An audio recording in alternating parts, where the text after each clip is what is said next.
একদিকে পাকিস্তান ক্রিকেট বোর্ডের চেয়ারম্যান মহসিন নাকবির, অন্যদিকে বাংলাদেশের বোর্ড প্রেসিডেন্ট আমিনুল ইসলাম বুলবুল ভাই বসে কিন্তু তারা আলোচনা করতেছেন টি-20 বিশ্বকাপের ইস্যু নিয়ে।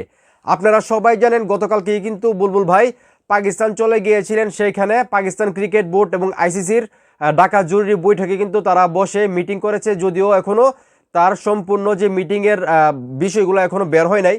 তারপরেও কিন্তু ধারণা করা হচ্ছে বাংলাদেশের বুলবুল ভাইকে ব্যবহার করে, মানে বাংলাদেশকে ব্যবহার করে পাকিস্তানকে ভারতের বিপক্ষে ম্যাচটা খেলানোর জন্য রাজি করানোর চেষ্টা করতেছে আইসিসি। এবং বাংলাদেশকে নাকি বলা হয়েছে বাংলাদেশ যে আসলে টি-20 বিশ্বকাপ বয়কট করেছে সেই জন্য বাংলাদেশকে কোনো ধরনের অবরোধ দেওয়া হবে না, কোনো ধরনের পানিশমেন্ট দেওয়া হবে না, উল্টো বাংলাদেশকে আর্থিক সহায়তা দেওয়া হবে এবং বাংলাদেশকে আরও ক্ষতিপূরণ দেওয়ার জন্য আইসিসি রাজি আছে যদি পাকিস্তান আসলে ভারতের বিপক্ষে ম্যাচটা খেলে।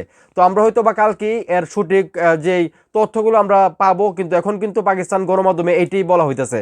আর এই ছবিটা দেখে খুবই ভালো লাগতেছে যে এখানে আসলে পাকিস্তান ক্রিকেট বোর্ডের চেয়ারম্যান এবং বাংলাদেশের বোর্ড প্রেসিডেন্ট আমিনুল ইসলাম বুলবুল ভাই একসাথে বসে আড্ডা মারতেছেন এবং হয়তো ফিউচার প্ল্যান করতেছেন বাংলাদেশের ক্রিকেট নিয়ে।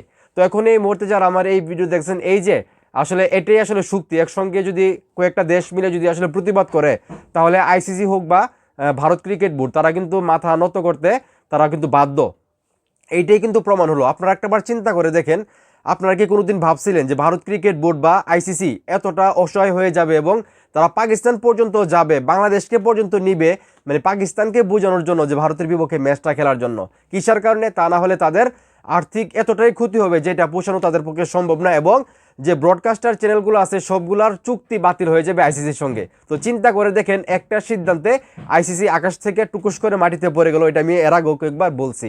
তো এখন এই মুহূর্তে যারা আমার এই ভিডিও দেখতেছেন, এই যে পাকিস্তান এবং বাংলাদেশ মিলে আইসিসি এবং ভারত ক্রিকেট বোর্ডকে আকাশ থেকে টেনে মাটিতে নামিয়ে আনলো, এই বিষয়টাকে আপনারা কীভাবে দেখতেছেন সেটা অবশ্যই কমেন্ট করে জানাবেন। ভিডিওটা ভালো লাগলে অবশ্যই শেয়ার করবেন।